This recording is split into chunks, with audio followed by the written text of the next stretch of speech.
Hey guys, welcome back again to our YouTube channel, Han and Kai. So today's video, ang pag-uusapan natin is what are the requirements or major requirements that you need to provide when it comes that you are planning to travel outside the Philippines as a tourist.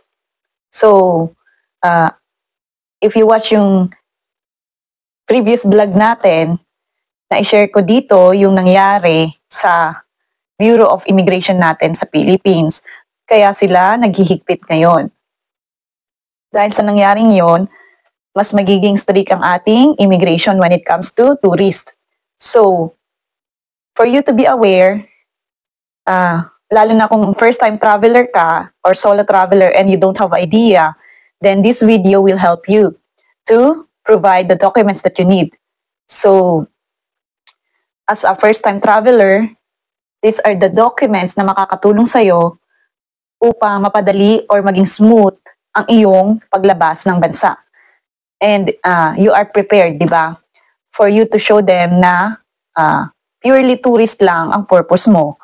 And proof and that you are returning back to Philippines after your travel to that country that you are planning to visit.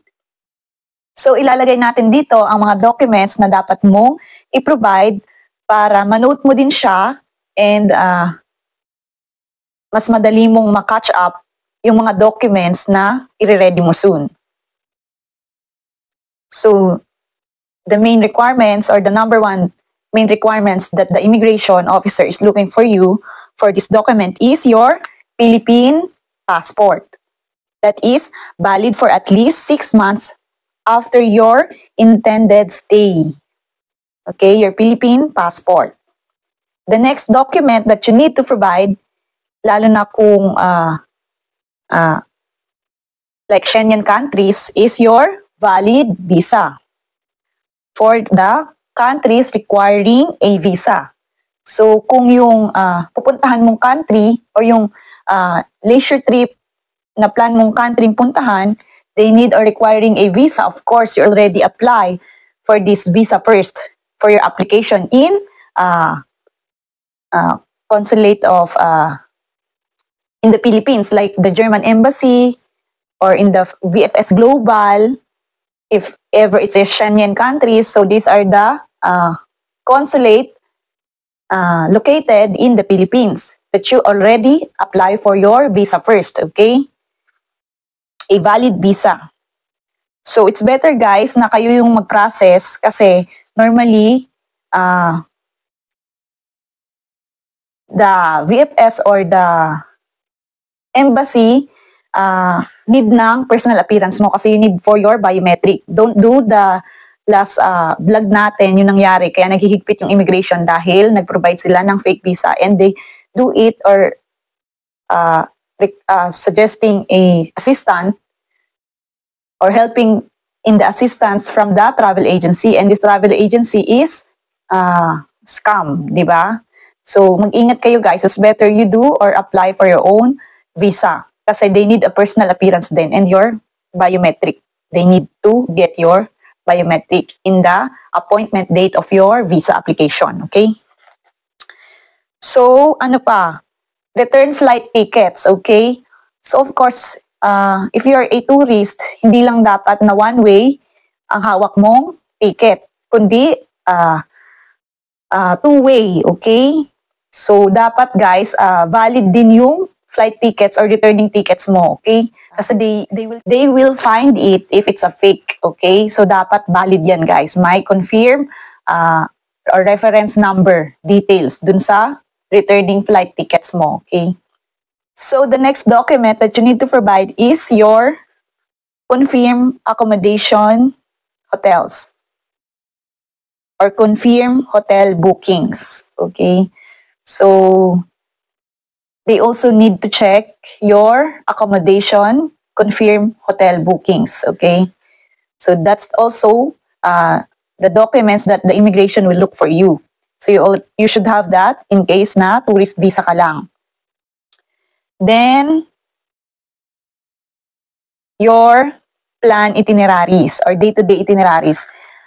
Normally guys, they will check as well this document or they will check kung ano ba ang gagawin mo sa country na yon. For example, Germany or any Schengen countries.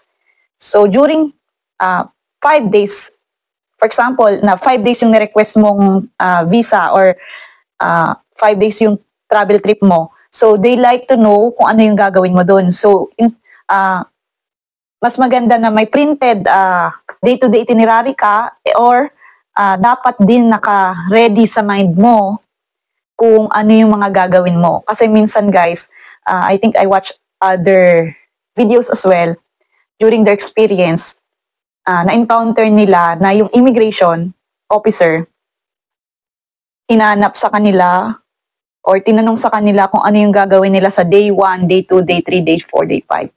So, kahit na may printed na pinakita sila sa immigration, ay gusto pa rin malaman kung kabisado mo.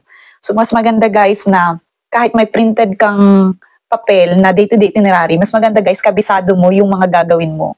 Lalo na kung first-time traveler ka.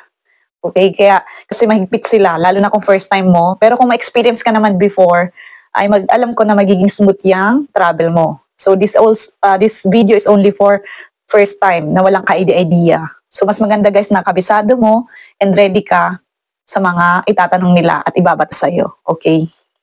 Kasi during doon sa napanood ko na experience niya, muntik na silang ma-offload kasi kahit na may provide silang day-to-day itinerary, hindi nila alam or kabisado yung mga gagawin kasi through agency din sila and yung agency nag-process nun and wala sila talagang ka-idea. Pero kung ganun lang naman, mga 5 days, siguro naman kaya nyo kabisaduhin yan. Pero kung mga more than 30 days, grabe na talaga. So kumuha lang kayo ng exact kung ano yung mga gagawin nyo. Diba? Kasi gusto lang naman malaman ng immigration officer kung purely tourist lang ba ang target mo talaga dun sa or leisure trip lang talaga ang target mo dun sa country na yon. Okay? So the next document that you need to be prepared is your proof of strong ties. So bukod sa flight returning tickets mo, ay gusto din nilang malaman na babalik ka talaga ng bansa bukod dun sa returning tickets. So ano nga ba yung mga proof of strong ties na dapat mong i-prepared in case na hanapin sa ito? Talagang hinahanap yan guys, okay? So kung ano yung sinubmit mo sa visa application mo na proof na kaya mong sponsoran or kaya mong gastusan ng sarili mo. So kung ano yung sinubmit mo, for example, you're employed, certificate of employment, leave of absence, like that. So of course, the next documents or the next bukod dun sa employed is your self-employed, okay? If you have your own business. Maganda guys na dalhin nyo yung original documents nyo at in case na hanapin ito ng immigration ay naka-ready yung original documents. Pero hindi nila yan guys kukunin yung original. Photocopy lang po yung kukunin nila in case na kunin. Then at least naka-ready yung original and photocopy. Pero hindi rin naman sila kumukuha ng photocopy. It depends on the situation. Kung sino yung or kung anong klase ng immigration yung matapat sa inyo. So, at least you already provided and prepared for this kind of documents as a proof of strong ties na babalik ka talaga ng Pilipinas bukod sa flight returning tickets. So, gusto din malaman ng embassy kung talagang kaya mong sponsoran ang sarili mo. Of course, you also need to prepare is your proof of financial capacity. Pag sinabing proof of financial capacity, ano ba to? Of course, you have provided a bank statement. You have your own credit card. You bring your own credit card, debit card, MasterCard.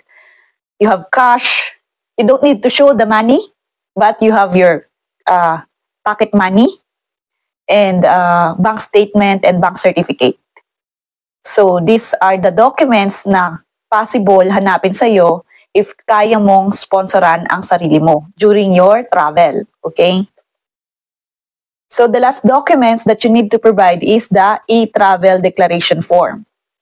Ang e-travel declaration form ay you need to register online and it's a free application, guys. Or you can also download in Google Play Store or direct ka sa website nila, type mo lang etravel.gov.philippines.ph, ganon. So kung sakaling mag-register kayo at they are expecting that you need to pay, then scam po yan guys. It's a fake, okay? Or it's a scam. Wala pong bayad ang e-travel. E-travel is a free application and you need to fill up this form 3 days or 72 hours before your prior flights, okay? So, pagbalik mo ng bansa, kailangan mo din ng e-travel. 3 days or 72 hours before your prior flights. Naka-register ka na. So, screenshot mo lang sa phone mo or printed it. And para naka-ready din. So, one of major requirements yan, yung e-travel. Free application yan, guys. So, ano ba itsura ng e-travel? Ito yan, guys. So, yan yung itsura ng e-travel. Masisearch nyo yan sa Google or you can download it on Google Play Store, okay? So, ano pa ba ang mga documents na makakatulong sa inyo kung ikaw naman ay visit visa ang purpose mo? So, of course, kung visit visa ka, you need to submit or provide sponsorship letter kung meron kang bibisitahin dun sa country na yon, pamilya mo, or partner mo na in-invite ka to visit their country. Then, sponsorship letter, letter of guarantee,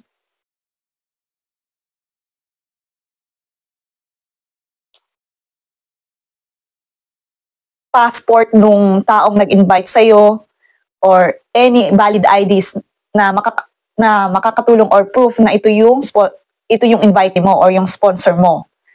So kung ikaw naman ay FRB or family reunion visa like spouse, fiancé, marriage visa, minor, unborn, au pair, then you need to provide a CFO or Commission of Filipino Overseas, CFO certificate. You need to book an appointment online and you will also get it on the day of your appointment. And they also have a different website or different documents. So you need also to prepare this for your flight as well, di ba? Kasi kung ikaw ay FRB or permanent stay na dun sa country, hindi mo na rin kailangan ng returning ticket, pero kailangan mo ng CFO certificate, okay? So, madali lang naman yung kumuha. Basta mayroon ka ng secured appointment, within the day, makukuha mo yung CFO certificate mo. Okay? Kailangan mo yan sa immigration dahil hinahanap yan ng ating mga immigration kung ikaw ay permanent stay. So, these are all the requirements that you need to provide or prepare, lalo na kung lalabas ka ng bansa. Hinahanap po yan ng ating Philippine immigration. So, you need to be mindful, be aware on your documents, and para maging smooth ang paglabas mo ng bansa. Kasi mahirap ma-offload guys, okay? Sa totoo lang, mahirap ma-offload. Kaya kung nararapat, mas magandang sobra-sobra yung mga dala mong documents para at least kampante ka na naka-ready ka, di ba? In case na batuhin ka or hindi ka totally batuhin na. I mean, tadtarin ka ng tanong, at least naka-ready ka at may idea ka sa mga documents mo and sa travel trip mo soon. So, di ba? So, expect nyo rin na strict talaga ang ating immigration. Pero kung ikaw naman ay alam mo yung purpose mo, magiging smooth lang yan, guys. Just be prepared and be mindful and be aware. Yun lang. So, yeah, God bless. We're gonna end now the vlog and hopefully nakatulong itong video natin as lalo na kung ikaw ay first-time traveler or a solo traveler, tourist, as FRB or visit visa, then hopefully this video ay nakatulong sa'yo. And just note it. So, para mas madali ang pag-catch up nyo ng vlog na ito. And yeah, we're gonna end now. Thank you for watching. Don't forget to click the notifications bell and subscribe to our YouTube channel so you are always notified on our next vlog that we will share here. And if you're not yet subscribed, please